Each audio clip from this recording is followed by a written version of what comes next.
Bismillahirrahmanirrahim.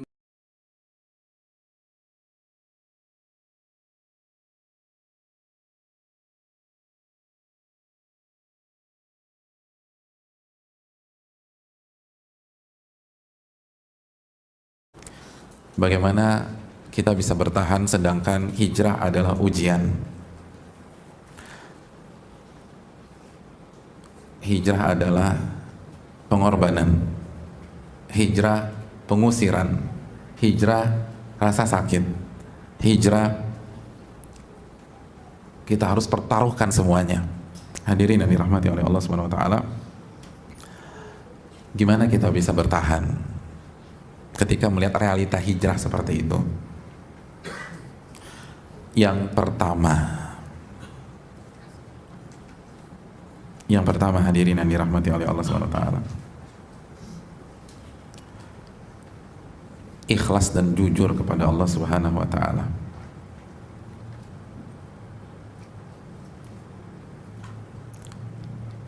Yang kita cari hanya Allah. Allah berfirman tentang orang-orang yang hijrah dalam surat Al-Baqarah ayat 218.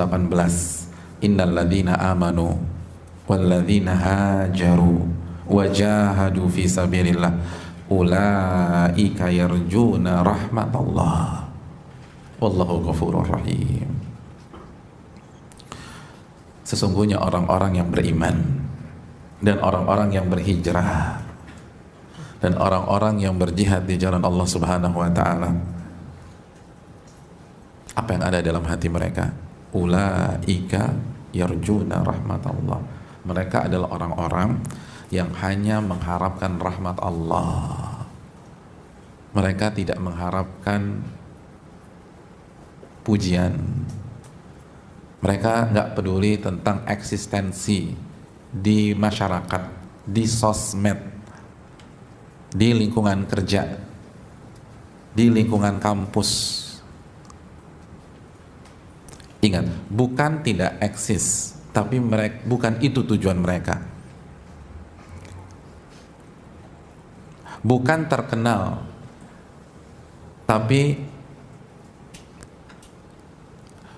bukan keterkenalan yang menjadi tujuan dan ambisi mereka.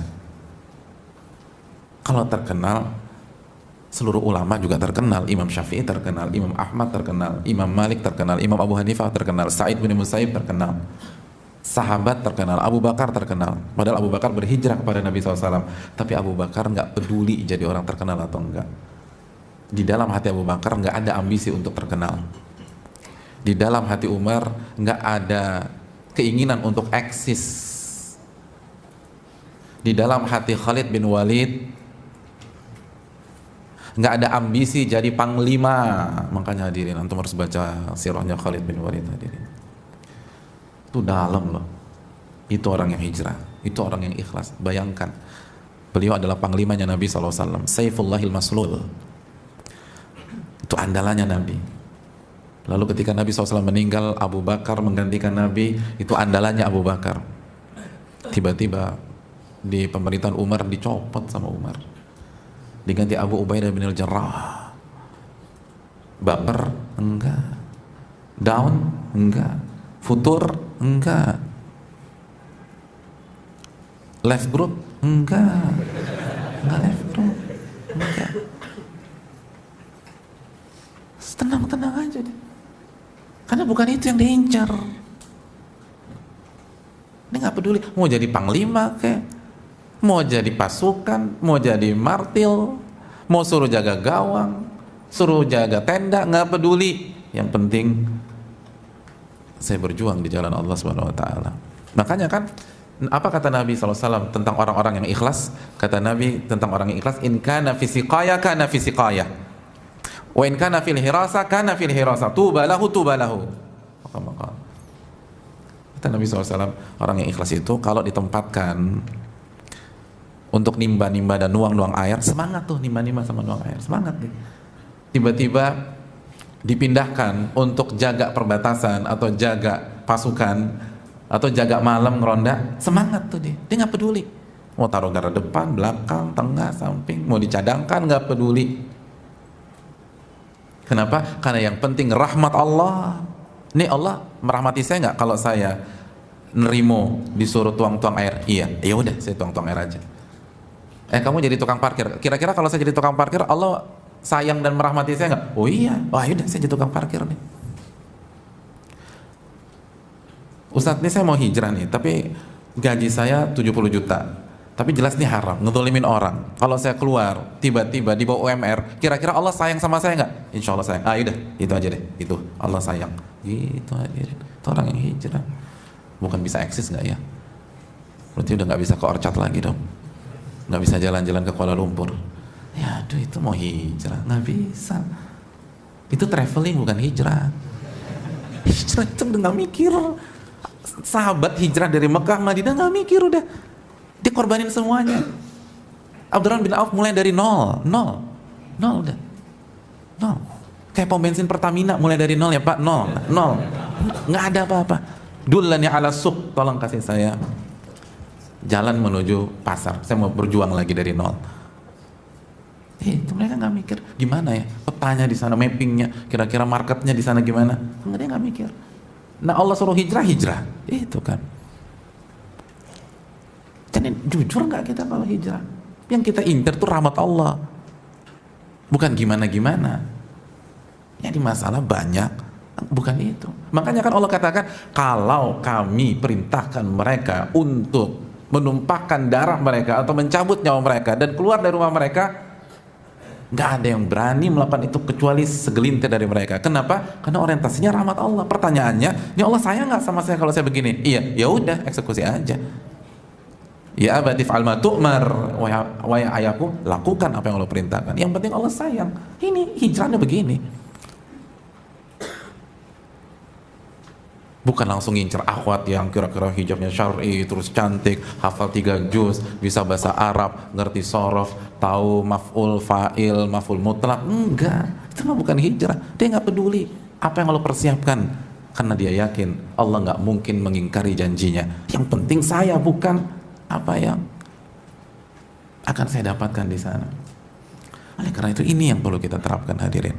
Jujur nggak kita? Makanya kan ketika ketika Allah dan Nabinya menekankan masalah ikhlas, yang jadi sampel apa? Ibadah apa yang jadi sampel keikhlasan? Dalam hadis Bukhari Muslim, dalam hadis Umar bin Khattab radhiyallahu ta'ala, hijrah yang jadi sampel. Innamal a'malu binniyat, sesungguhnya amal itu tergantung niatnya. Wa innamal likulli imri'in ma nawa, dan setiap orang akan diganjar sesuai dengan niatnya. Faman kanat hijratuhu ilallahi wa rasulih fa hijratuhu ilallahi wa rasulih. Barang siapa yang hijrahnya karena Allah dan Rasulnya, dia akan mendapatkan Allah dan Rasulnya. Wa man kanat hijratuhu lidunya yusibuha. Barang siapa yang ingin berhijrah untuk cari dunia yang ingin dia gapai, aw imra'atin yankihuha, atau wanita yang ingin dia nikahi, fa hijratuhu ila ma hajara ilaihi, maka itulah yang akan dia dapatkan dari hijrahnya. Kenapa Allah kasih sampel hijrah? Padahal amalan banyak, ada sholat, ada puasa, ada zikir, ada jihad. Hijrah yang Nabi jadikan sampel. Lalu lihat sampel yang jeleknya apa? Cari dunia, kata Nabi. Terus perempuan atau pasangan. Karena banyak.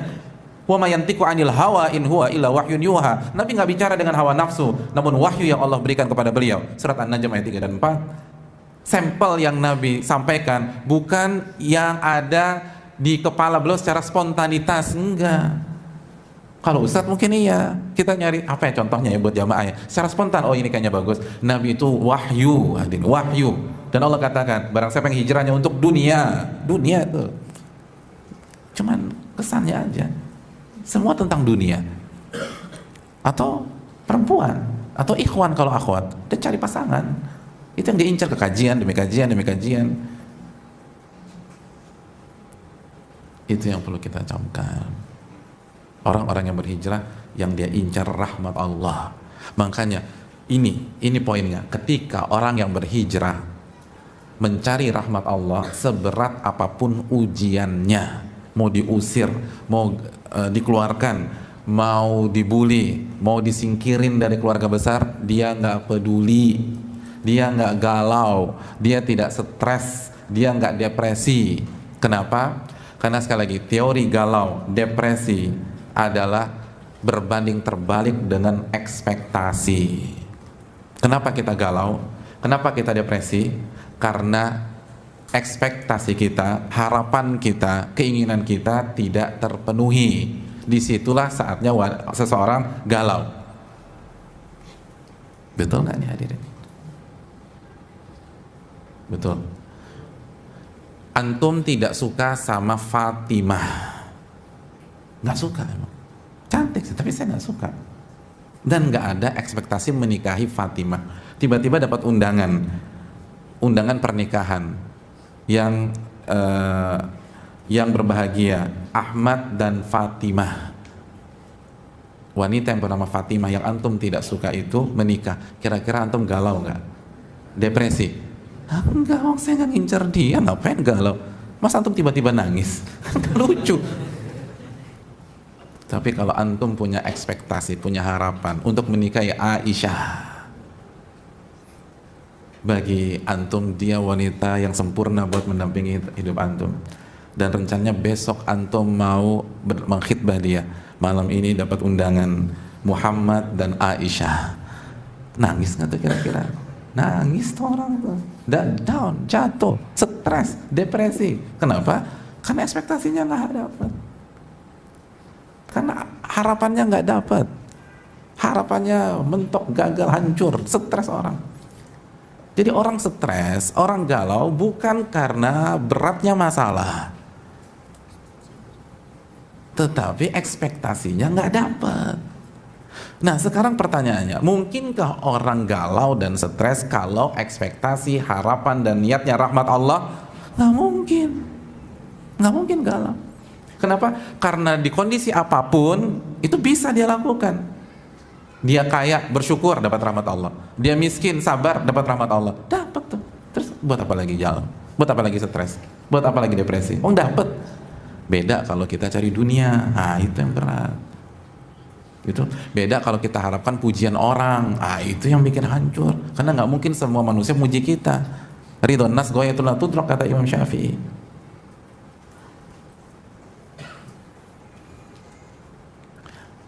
Yang buat galau itu kita berharap saat kita berhijrah komunitas yang ngaji menerima kita, ternyata enggak. Lisannya baik-baik, ternyata ada yang tidak. Yang baik banyak, tapi ada yang tidak. Kebetulan dapat yang begituan, galau. Tapi kalau tujuan kita rahmat Allah, kita akan mikir, saya hijrah ketemu sama yang casingnya udah ngaji, tapi ternyata lisannya tajam, ngomongin saya dari belakang.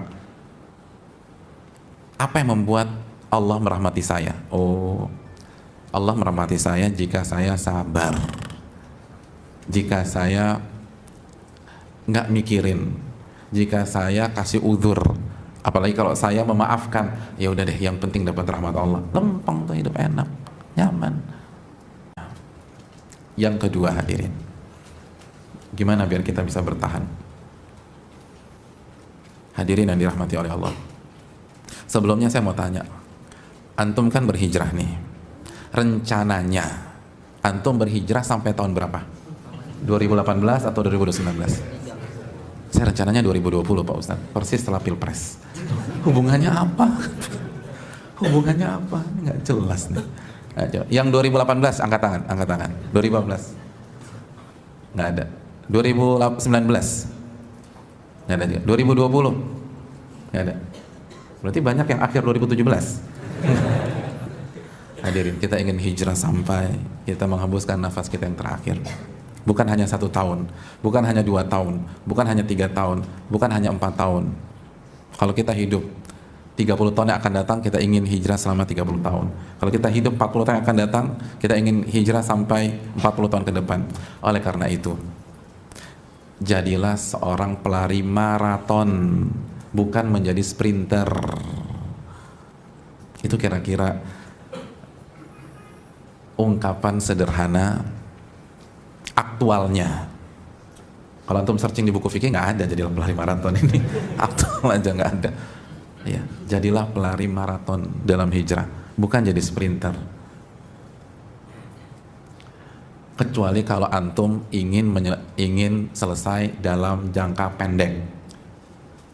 Kalau antum lomba cuma 100 meter, 200 meter, paling jauh 400 meter, betul, sprint, lari sekencang-kencangnya, kan 100 meter. Tapi kalau antum ingin lari 50 kilo, Kalau olahraga yang lagi booming di anak muda ini lari. Kalau antum ingin lari 60 kilo, antum sprint nggak? Enggak, antum nggak akan sprint. Kenapa antum nggak sprint? Karena kalau antum sprint di kilometer kedua, antum keluar dari area pertandingan, nggak bisa. Jangan sprint, jadi pelari maraton. Jangan juga diam, ditembak antum diam, jangan, lari. Tapi jadi pelari maraton, terus berlari, jangan diam. Jangan hanya melangkah, lari. Apalagi kita udah ketinggalan.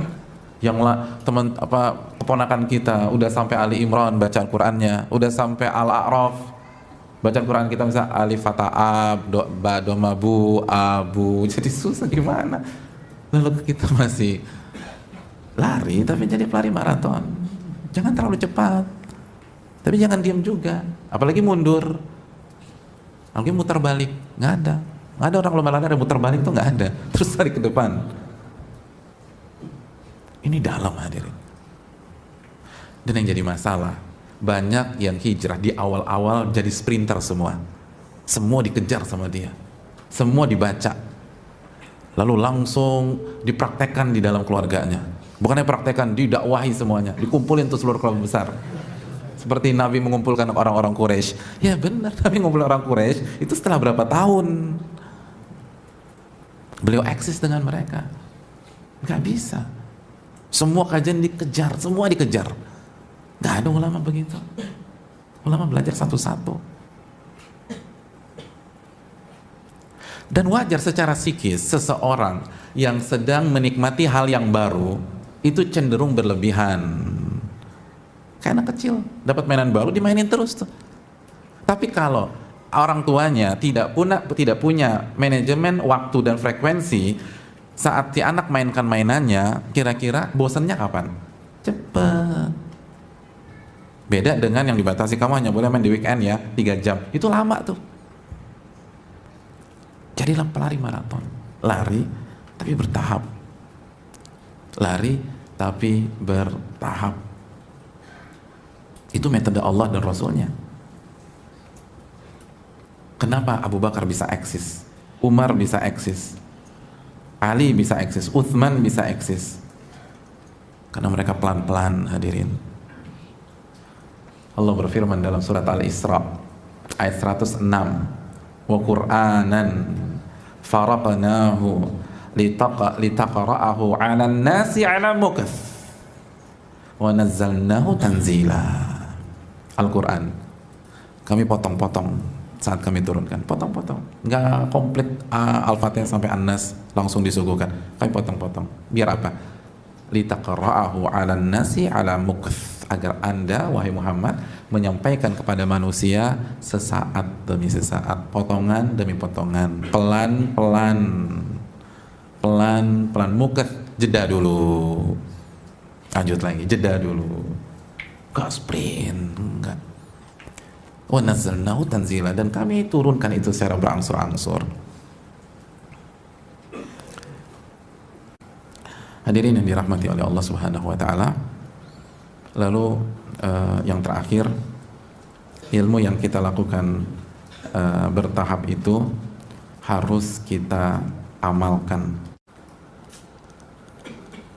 Allah berfirman di dalam surat An-Nisa 66 tadi, udah kita tulis ayat, kita sebutkan, tapi kita baca penggalan pertamanya. Sekarang kita lihat closing statementnya. Walau annahum fa'alu ma yu'adzuna bihi lakana khairan lahum wa ashadda tathbita. Kalau mereka mengamalkan apa yang mereka dapatkan dari nasihat, dari ilmu, maka itu yang terbaik buat mereka, dan asyadda tathbita, dan akan mengokohkan mereka, akan membuat mereka istiqomah dalam hijrah, mengokohkan, nggak terombang-ambing. Nah itu tadi, kenapa harus bertahap dalam ilmu? Karena ilmu itu bukan teoritis, ilmu itu bukan joke, ilmu itu walaupun disampaikan secara humoris boleh selama sesuai dengan dosis. Tapi ilmu itu bukan retorika, ilmu itu dapat diamalin.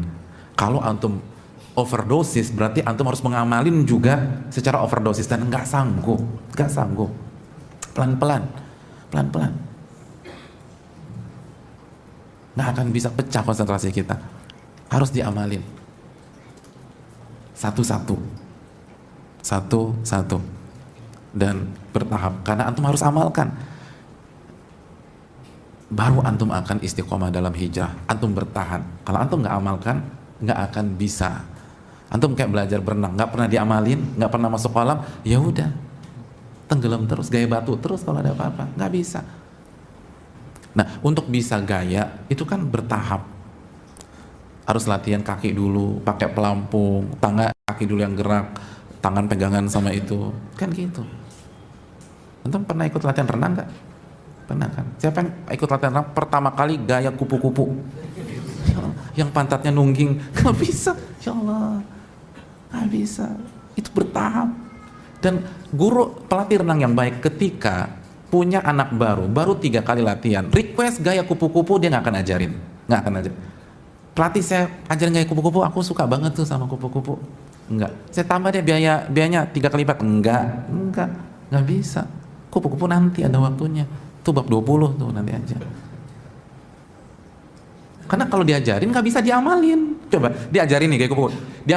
Saya ajarkan gaya kupu-kupu, langsung dicemplungin di kolam 3 meter. Udah ditalkin aja tuh mati. Belum. Nggak bisa. Nggak bisa diajarin juga nggak bisa diamalin. Nggak bisa, percuma. Ngapain diajarin? Nggak bisa diamalin. Padahal untuk bisa sukses harus diamalin. Baru asyad tathbita, diamalin tuh. Belajar, diamalin, baru